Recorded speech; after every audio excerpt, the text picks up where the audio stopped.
Joining us now is Democratic Congressman Adam Schiff of California. He's chairman of the House Intelligence Committee, a member of the January 6th Select Committee, and he served as the lead impeachment manager for the first impeachment trial of Donald Trump. Congressman Schiff, thank you very much for joining us tonight. I'm sure you've heard those calls to Congressman Kinzinger's office. I'm sure you have your own sample that you could release. What do you say to staffers, those young people who get those calls? Well, it is very hard. And you're right, Lawrence. We've all had those calls, certainly all of us on the committee. And we confer with each other about the threat environment out there, what we're hearing from people. I was in a parade over the weekend, actually on July 4th. And, while most of the crowd was supportive, there was a healthy contingent of people calling me a traitor, saying I betrayed the country, and like sentiment. So we're all getting these kind of threats on the phone. We report them to the Capitol Police when we feel they're sufficiently specific. And yes, it's traumatizing, I think, for the young people working in our office. I had young people with me during the parade, hearing that kind of feedback from people.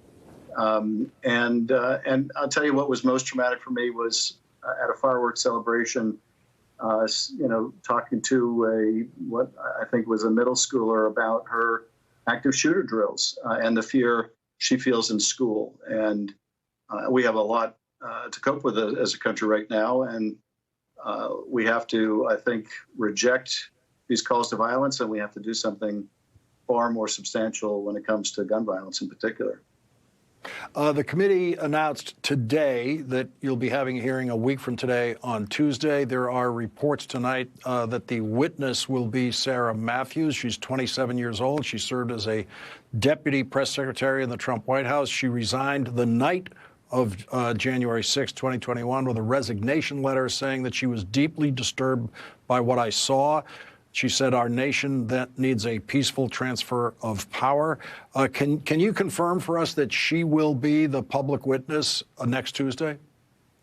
I can't confirm that one way or the other. I'm going to leave that to my chair and vice chair, or to one of my colleagues who will be handling the next hearing or the next couple of hearings.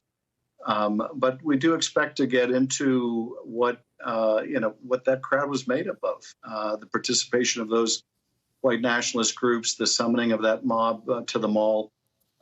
This is part of the progression that the chair and vice chair announced at the beginning of these hearings. We pretty much tracked those all along with the state pressure campaign, with the pressure campaign against the vice president, hearing on the big lie, and now focusing on that mob itself. And then finally, what the president was doing, and more important, what he was not doing during that attack, the terrible dereliction of duty by the President of the United States.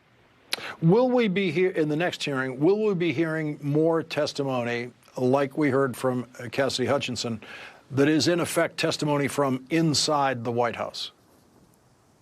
Lawrence, I really can't go into those kind of specifics yet. And I know it's frustrating at times to you all, but we've been very disciplined about what we're willing to share in advance.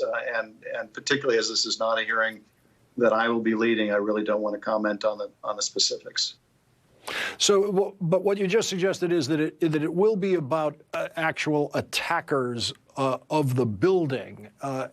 Could you give us some basic frame of the hearing?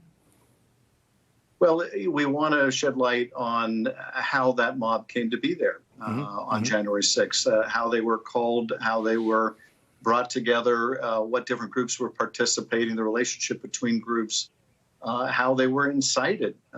And so that will certainly be the subject of some of our upcoming hearings. Now, you already had your Georgia hearing, feels like a month ago, but it was a matter of a couple of weeks ago. Georgia-focused hearing with Brad Raffensperger, who we know is a witness in the grand jury in Georgia. Today, we get a flood of subpoenas for that grand jury, including for United States Senator Lindsey Graham. What did you see in that? Did you see a pattern in those subpoenas that went out today? Yes, the Fulton County District Attorney, and hats off to her, is pursuing this very aggressively. The fake elector plot, the attempt to interfere with the Secretary of State's office, with the Secretary of State in particular, the calls, the urging, the false claims of fraud, the false presentation about that video that took place at the State Farm Arena suggesting corruption that wasn't there. And I have to think that it was very telling for the district attorney's office in Fulton County to watch our hearing and see the Attorney General, Bill Barr, Deputy Attorney General, and others talk about how they investigated this, how it was complete nonsense, and they told the president this. And so that demonstrates the president and his campaign's knowledge that what they were pushing in Georgia was just plain false and fraudulent.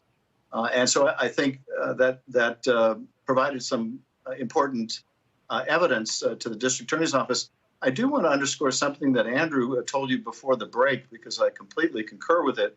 It is very unusual for a local district attorney's office to be way out ahead of the U.S. Justice Department in a case of federal and national significance. It's very unusual for Congress to be way out ahead of the Justice Department. It really ought to be a broad Justice Department investigation. And I hope that the actions of our committee and Fulton County have given the Justice Department a real sense of urgency about these matters. Congressman Adam Schiff, thank you very much for joining us tonight. Always appreciate it. Thank you. Thank you.